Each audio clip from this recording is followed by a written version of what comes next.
오늘은 평안하다, 안전하다 할 그때, 평안하다, 안전하다 할 그때라는 제목으로 우리 하나님 말씀 함께 나누도록 하겠습니다. 바울은 주의 재림을 사모하는 데살로니가 성도들에게 재림의 때가 그 시기가 언제인지는 너희에게 쓸 것이 없다 이렇게 얘기했는데 모른다는 얘기입니다. 그래서 우리에게 말씀하시기는 때를 아는 것이 중요한 게 아니고 그 때를 준비하는 지금이 너에게 훨씬 중요하다 하는 거 강조하는 거죠. 그래서 오늘도 2절 보시면 주의 날이 밤에 도둑같이 이룰 줄을 너희 자신이 자세히 안다 이렇게 말씀하고 있는데 도둑같이 임한다는 것도 아무도 모르게 온다는 겁니다. 그 도둑이 올 때 전화해가지고 오늘 갈 거니까 귀중품 잘 모아놔라 이렇게 하는 도둑은 없잖아요. 그래서 아무도 예상하지 못한 순간에 번개처럼 오신다 하는 것이고, 그래서 복음서 보시면 주님도 생각하지 않은 때에 인자가 오리니 너희도 준비하고 있어라 이렇게 말씀하시는 거 볼 수 있죠. 그러니까 주님의 명령은 그 때를 알라가 아니고 준비하라는 겁니다. 그래서 이 준비를 언제 하느냐? 우리 평생에 하는 거예요. 여러분들이 이 땅에 태어난 것 자체가 주님이 오시는 때, 그때를 준비하기 위함인데 그 태어나지 않으면 천국 백성 될 수 없습니다. 그러니까 태어난 것 자체가 굉장한 큰 축복인 것은 우리가 천국에 갈 수 있는 조건이 됐기 때문에 태어나지 않았는데 천국 가기 어렵잖아요. 그래서 우리가 태어났다는 거 하나님 나라의 백성이 될 수 있는 준비를 할 수 있는 땅에 태어난 것이고 그래서 우리의 평생은 그 주님을 맞이하는 준비가 돼야 된다 하는 거죠. 그래서 하늘나라 백성이 되려면 어떤 준비를 해야 되느냐? 주님을 사랑하셔야 됩니다. 이게 준비의 모든 것이에요. 그래서 하나님의 뜻은 하나님 사랑하는 거고 또 하나님을 아는 거고 또 하나님 보내신 예수 그리스도를 아는 거죠. 그래서 우리 주님이 하늘과 땅을 연결하시는 그 유일한 사다리 되시고 유일한 중보자가 되십니다. 그래서 내 생각으로 이렇게 하면 내가 구원받을까? 저렇게 하면 행복할까? 이렇게 해도 머리 아무리 써도 길을 써도 방법이 없어요. 내 힘으로 힘을 쓰면 쓸수록 오히려 더 묶이고 더 땅으로 끌려 내려가게 되어 있습니다. 그래서 하늘에서 오신 말씀이 우리 주님이신데 그 주님이 내 안에 오셔서 주님의 말씀이 내 안에 계시면 그 하늘과 연결되는 거죠.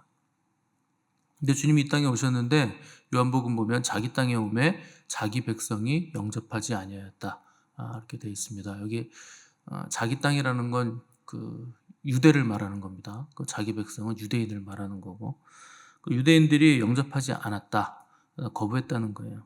그래서 이제 이방인들이 오히려 주님을 영접했기 때문에 우리도 이 구원의 수혜를 받게 된 겁니다. 주님이 빛으로 오셔서 빛으로 임하셔서 이제 우리 안에 영접하는 자들 안에 빛으로 임하신 거죠. 근데 모든 사람이 이 빛의 수혜를 다 받는 건 아닙니다. 영접하는 자, 곧 그 이름을 믿는 자들만 빛의 수혜를 받는 거죠. 그래서 그 주님이 이 땅에 계실 때 모든 병자를 다 고치지는 않으셨어요. 많은 병자를 고치셨지만 그렇다고 모든 병자가 다 낫지는 않았는데 특별히 혈루증 여인 같은 여인들 보면 그 주님이 이렇게 직접 주도적으로 고치신 게 아니고 빛 대신 주님 앞에 자기가 나아가서 다가갔기 때문에 그 손을 뻗었기 때문에 그 고침을 받은 거죠. 그래서 예수님이 직접 안수를 해주시거나 명령하셔서 고친 게 아니고 다가가서 손만 댔는데 그 병이 난 거죠. 그러니까 주님이 그냥 빛으로 존재하셨다는 거예요. 다가가기만 해도 그 빛을 받을 수 있었다. 손을 대기만 해도 그 빛의 그 능력이 나타났다는 거예요. 그래서 에베소서 5장 13절 보시면 책망을 받는 모든 것은 빛으로 드러나나니 드러나는 것마다 빛이니라. 이 책망을 받는다는 건 그 주님 자신 그 존재 자체가 우리에게 책망이 된다는 겁니다. 그 어둠 속에 빛이 다니면 빛은 그냥 어둠을 책망하는 거예요. 존재 자체로 책망을 하는 거예요. 그래서 빛이 다니면 그 빛을 통해서 어둠이 사라지고 어둠이 드러나기 때문에 어둠이 드러나면 그것도 빛이 된다 얘기를 하는 거죠. 그래서 주님이 가시는 모든 곳마다 어둠에서 빛으로 옮겨간다. 그래서 흑암에 앉은 백성들이 큰 빛을 보았다 하는 구절이 있는 겁니다. 그래서 우리가 이 땅에서 살면서 뭘 받아야 되느냐?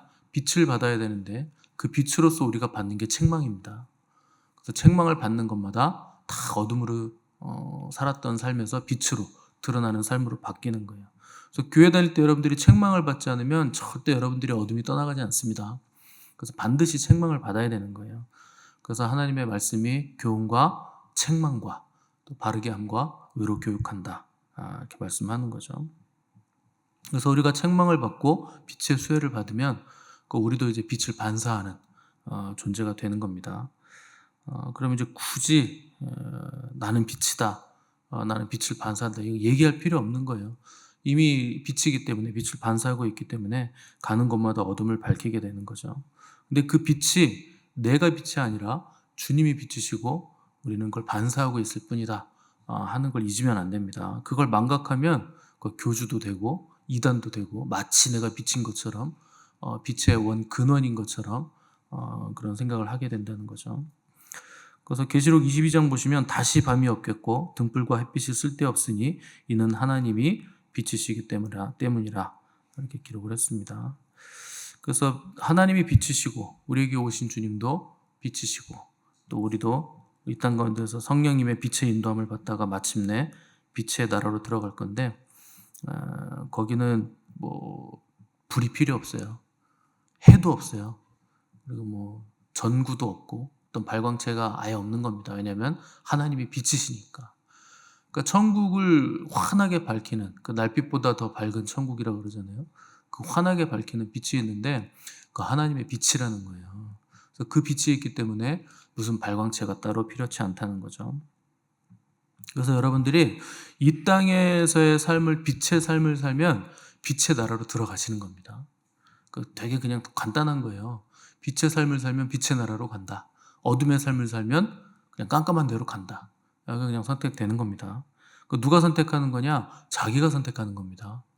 하나님이 뭐 어둠으로 보내는 거 아니에요. 너무 밝아서 자기가 못 견디니까 어둠으로 기어들어가는 겁니다. 여러분 깜깜한 지하실에 불을 탁 켜면 바퀴벌레가 쫙 퍼져나가잖아요. 그 빛이 싫다는 거예요. 나는 어둠으로 찾아 들어가겠다. 그 존재는 어둠으로 들어가는 존재이기 때문에 빛을 켜면 다 도망가는 거죠. 그러니까 자기 선택입니다. 내가 빛의 삶을 살다가 빛의 나라로 들어갈 것인가, 육신을 쫓아서 어둠의 삶을 살다가 어둠의 나라로 들어갈 것인가. 그래서 인생은 자기가 선택하고 자기가 결정하기 때문에 다 자기 책임입니다. 갈수록 풍성해지는 사람이 있고 갈수록 쪼그라드시는 사람도 있어요. 뭐 나이도 아닙니다. 젊다고 열리는 것도 아니고 인생이 또 나이가 많다고 다치는 것도 아닌 게 오히려 젊은데 캄캄한 사람들이 더 많습니다. 앞이 열리지 않고 뭐 비전이 보이지 않고 소망이 없어서 캄캄한 사람이 더 많죠. 그러면 더 죽을 맛이에요. 젊은데 앞날이 보이지 않는다. 그럼 더 힘들죠. 그래서 하나님이 눈을 들어 동서남북을 바라봐라. 아브라함이 그렇게 얘기하잖아요. 비전이 있어야 된다는 것이고 멀리 보는 안목이 있어야 된다는 거예요. 근데 뭐 아브라함이 뭐 무슨 용 빼는 재주가 있다고 동서남북을 다 자기가 가집니까? 하나님이 그걸 주시겠다는 거예요. 우리가 소망하고 하나님을 믿고 바라보면 그 땅을 주신다는 거죠. 그래서 하나님은 창세전에 시공간이 없을 때 우리에게 사랑을 주셨기 때문에 우리가 어떻게 하면 인생이 열리느냐? 하나님의 사랑을 받아서 하나님의 사랑으로 열면 우리의 시공간도 열리게 돼 있습니다. 여러분 사랑을 따라 흘러가야지 자꾸 계산하고 내가 머리로 생각해가지고 이렇게 하면 되겠다, 저렇게 하면 되겠다. 그러면 계속 다칩니다. 인간의 생각은 열 수가 없어요. 다 다쳐요. 그래서 하나님의 사랑을 따라 흘러가면서 부지런한 삶을 선택하고 거룩을 선택해야 하나님을 닮아가게 되어 있습니다. 바쁘다고 예배하지 않는 사람들 계신데 인간은 예배하는 존재로 태어났기 때문에 자기가 예배하는 존재를 닮아가게 돼 있어요. 그런데 인간은 반드시 뭔가를 예배합니다. 왜냐하면 태생 자체가 창조 원리 자체가 예배하는 존재로 만들어졌어요. 무언가를 예배하고 무언가를 찬송합니다. 이 백성은 내가 나를 위하여 지었나니 나의 찬송을 부르게 하려 하려고 지었다 그러잖아요. 예배하는 존재로 지었다는 거예요. 아예. 그러니까 무언가를 예배하는 존재로 지어진 존재가 하나님을 예배하지 않으면 분명히 다른 걸 예배하게 돼 있고, 인간은 하나님을 닮아가게 돼 있는 존재인데 예배를 통해 닮아가는데, 다른 거 예배하면 다른 거 닮아가게 돼 있죠. 그래서 어떤 사람은 뭐 돈을 예배하시는데 돈을 사랑하고 돈을 쫓아다니잖아요. 그 예배하는 겁니다. 그러면은 뭘 닮아가느냐? 그 돈의 속성을 닮아가는 거예요. 돈은 제가 늘 말씀드리기를 뉴트럴이라고 그랬잖아요. 근데 영적으로 보면 돈은 인격체입니다.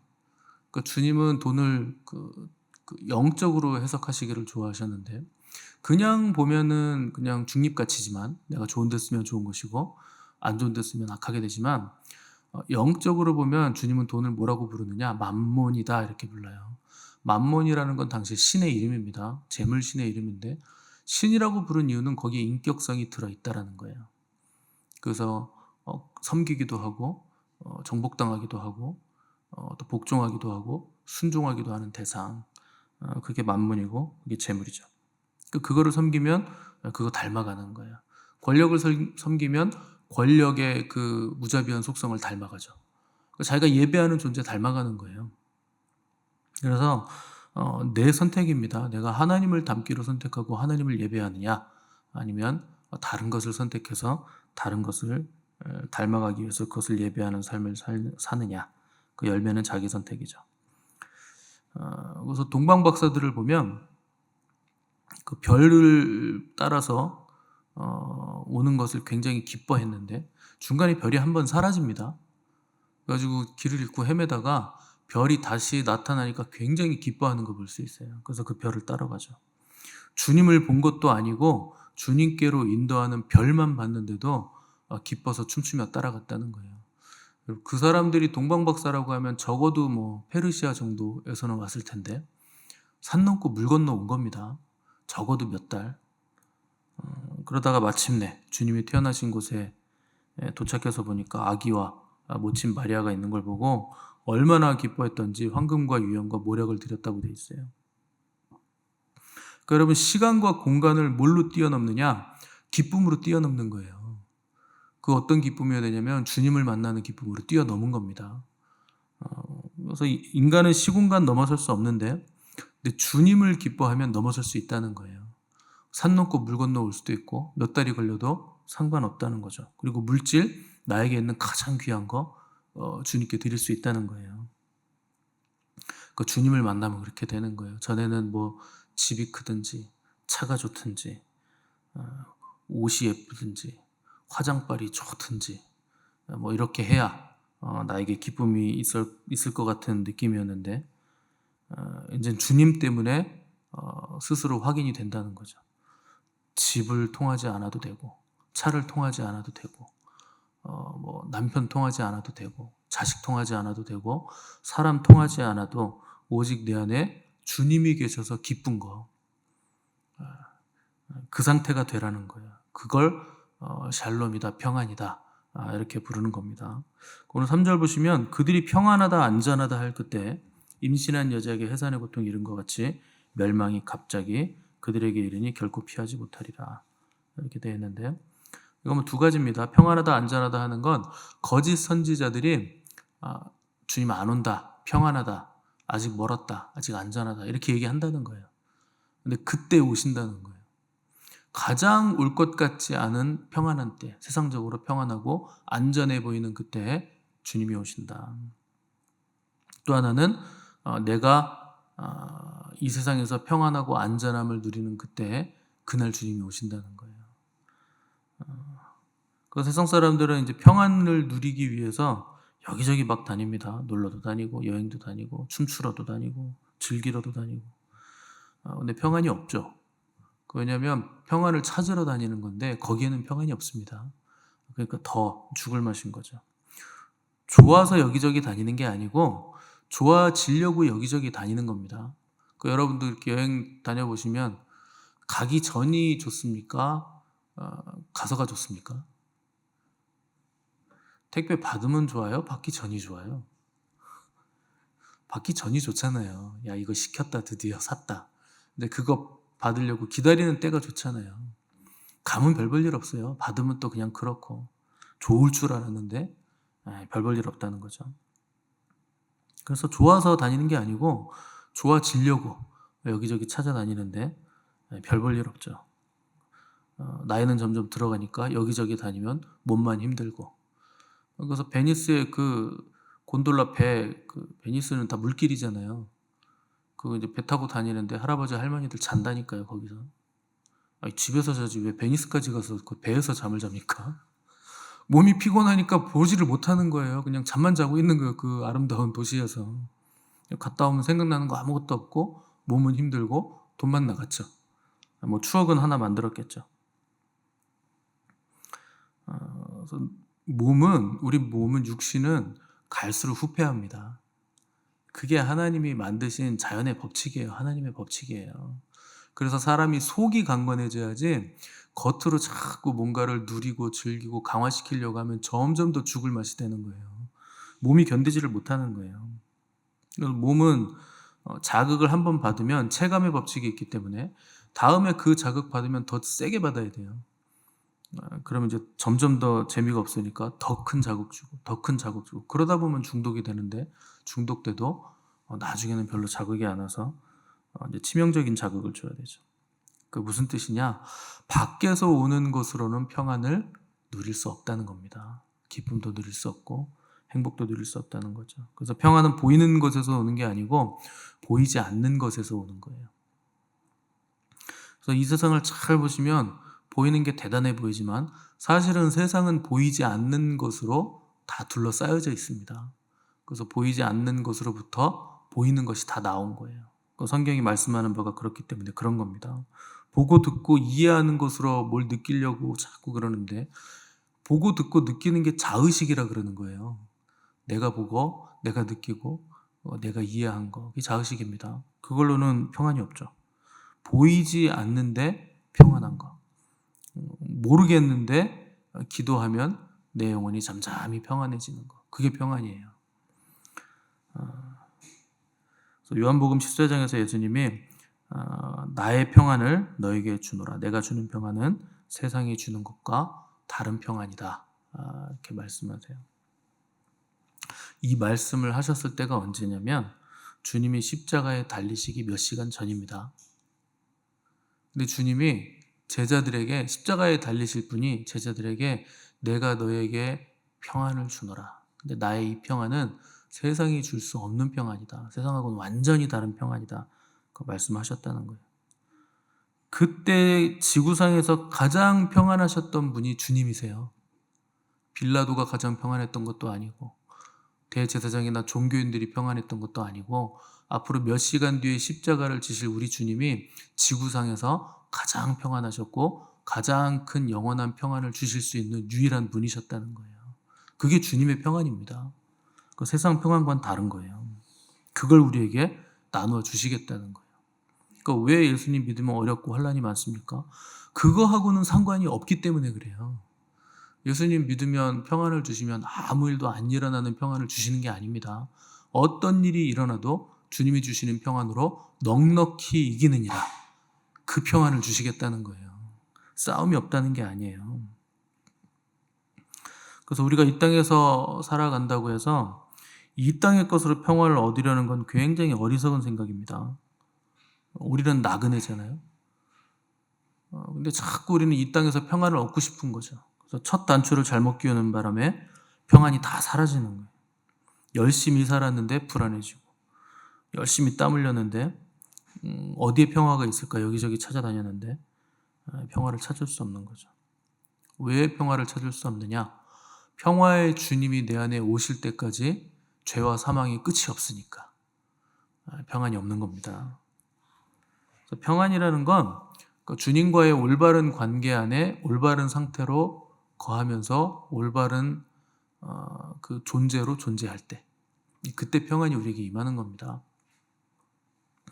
그래서 우리는 몸이 건강하면 평안할 것 같은데 그것도 아니에요. 오히려 아팠을 때는 주님과의 교제가 깊었는데 몸이 건강하고 나니까 산으로 놀러 다니더라고 주님하고 교제가 얕아지면 그 건강해져서 평안을 잃은 거죠. 그 샬롬을 잃어버린 겁니다. 그래서 건강하지 않을 땐 건강이 소원이었는데 건강을 줬더니 건강을 잃어버릴까 봐 평안이 깨졌어. 이 건강이 또 사라지면 어떡하나. 전전긍긍하면서 평안이 또 깨져요. 그럼 그게 평안이 되겠습니까? 건강함이? 비행기가 공항에 가만히 있어요. 그럼 평안일까요?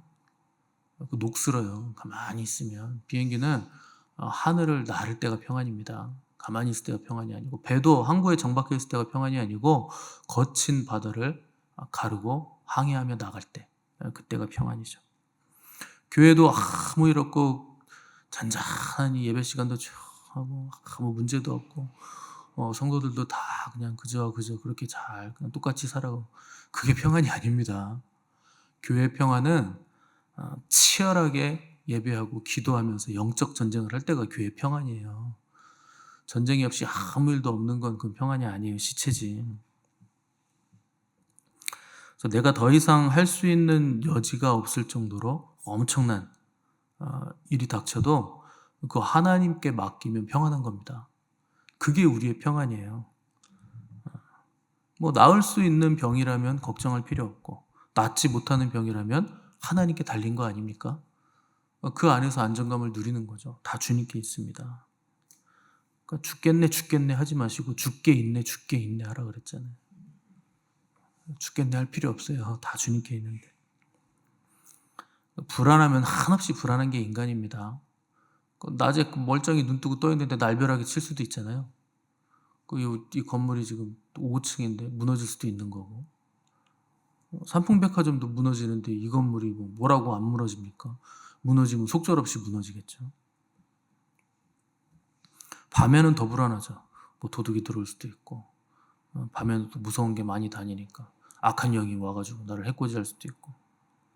근데 여러분, 왜 평안히 간밤에 잘 주무셨습니까? 주님 때문이에요. 주님이 우리를 지켜 보호하시니까, 그의 천군 천사로 우리를 삼겹줄로 둘러 진치셨으니까, 그래서 평안한 겁니다. 걱정하지 마시기 바랍니다. 예수님과 함께 한편 십자가에 매달려 있던 한편 강도가 있죠. 그 한편 강도가 예수님한테 뭐라 그랬냐면, 예수야, 당신의 나라에 임하실 때 나를 좀 기억해 주십시오. 이 사람이 뭘 했다고 구원을 받았을까요? 우리는 이 사람을 아주 우습게 여기지 않습니까? 근데 우리보다 신앙이 좋아요. 예수님, 당신의 나라가 임하실 때, 여러분 이게 무슨 신앙인 줄 아세요? 재림신앙이에요. 당신의 나라가 임한다는 건 그분의 나라가 임하는 때가 있다는 거예요. 주님 나라가 임한다. 그 재림신앙을 가지고 있는 거예요. 그리고 당신의 나라라는 건 예수님을 뭐라고 고백한 거냐면, 그 나라의 왕이 당신입니다. 당신의 나라 아닙니까? 예수님은 왕이십니다. 그리고 예수님의 나라가 임할 것입니다. 그때 저를 기억해 주십시오. 저도 부활하게 해 주십시오. 그거 부탁한 거예요. 여러분, 신앙이 얼마나 좋습니까? 우리보다 좋죠. 많이 아픈데 십자가에서 그 신앙을 고백했다는 거예요. 말 잘해서 구원받은 게 아닙니다. 그 신앙이 있었기 때문에 구원받았다는 거예요. 우리나라 성도들이 못 살 때는 재림신앙이 있었습니다. 그래서 주님 오실 날 기다리고, 언제 주님이 오실까 기다렸죠. 7, 80년대, 90년대 초반까지만 해도 그런 신앙을 가지고 있었는데, 배부르고 살만하니까 다 없어졌어요. 그래서 이제 아예 종말론은 얘기를 하지도 않습니다. 종말론 하면 이꼴 이단, 이렇게 된 거예요. 이단들이 하도 종말론 가지고 이제 울고 먹으니까 그게 이제 자라보고 놀란 가슴 된 거죠. 소뚜껑 보고 놀란다고. 근데 여러분, 주님은 반드시 다시 오십니다. 재림이 우리의 궁극적인 소망이에요.